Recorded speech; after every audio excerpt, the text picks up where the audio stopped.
तो आज हम और एक वीडियो लेके आ गए हैं। इस वीडियो में हम और क्वेश्चन का सॉल्यूशन करेंगे और एक क्वेश्चन का सॉल्यूशन करेंगे। ये छोटा क्वेश्चन है पर इसका जो कॉन्सेप्ट है बहुत ही ट्रिकी है, तो और बहुत जगह काम आता है। तो चलिए शुरू करते हैं। तो ये है वो क्वेश्चन।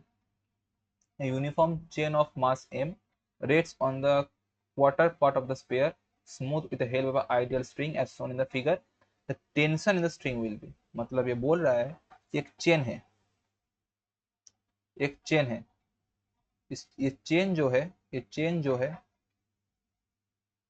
ये चेन यहाँ पे इस स्पेयर के ऊपर रेस्ट कर रहा है।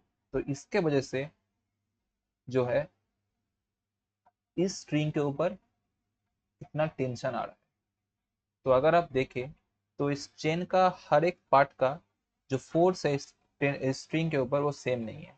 मतलब अगर आप देखो तो ये जो पार्ट है, ये पार्ट, इस पार्ट के लिए जो ये पार्ट ये पार्ट तो स्पेयर के ऊपर रेस्ट कर रहा है, तो इसका मतलब ये स्ट्रिंग के ऊपर कोई फोर्स नहीं दे रहा है।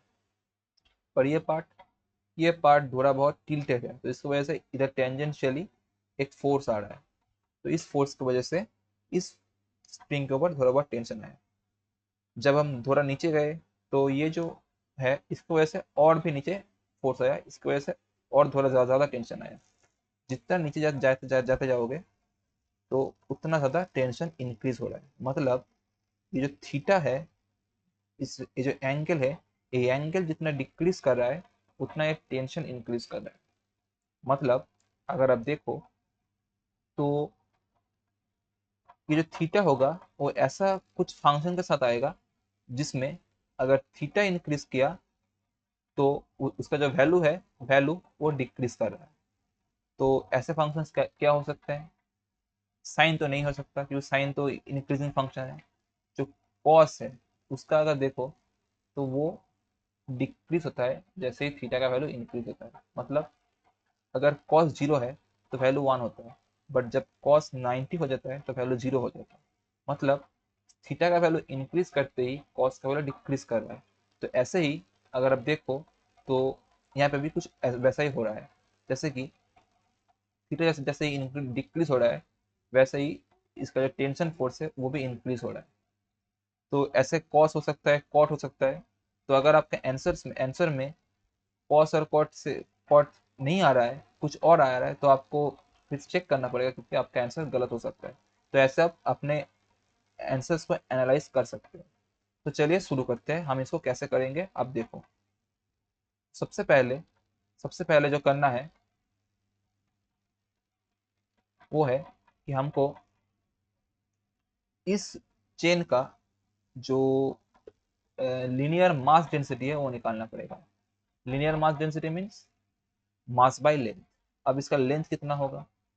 हम सबको पता है कि एक स्पेयर में ये जो एंगल होता है, एंगल, और ये जो आर्क लेंथ होता है उसमें एक रिलेशन होता है। जो आर्क होता है, आर्क, वो होता है आर इंटू ये जो एंगल है वो एंगल है थीटा। आर तो आर होता है और ये जो थीटा है वो है पाई बाई टू। आप देख सकते हो एक क्वार्टर है तो पाई बाई टू आएगा। तो आर्क लेंथ हुआ ये, और यही इस इस चेन का लेंथ है। तो चेन का जो सरफेस मास डेंसिटी, चेन का जो लीनियर मास डेंसिटी आएगा वो आएगा mass of the chain that is M given by length that is R pi by two. तो यहाँ से जो लैम्डा आया वो आया 2m बाई पाई आर।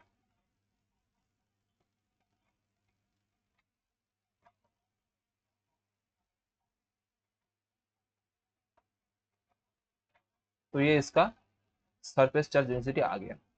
अब हमको हर एक पॉइंट में इसका जो मास है, मास कैसे वेरी कर रहा है वो निकालना पड़ेगा। अगर हम मास वेरी मिल गया तो उसके साथ हम जी मल्टीप्लाई कर देंगे तो हमको इसका जो वेट है वो मिल जाएगा।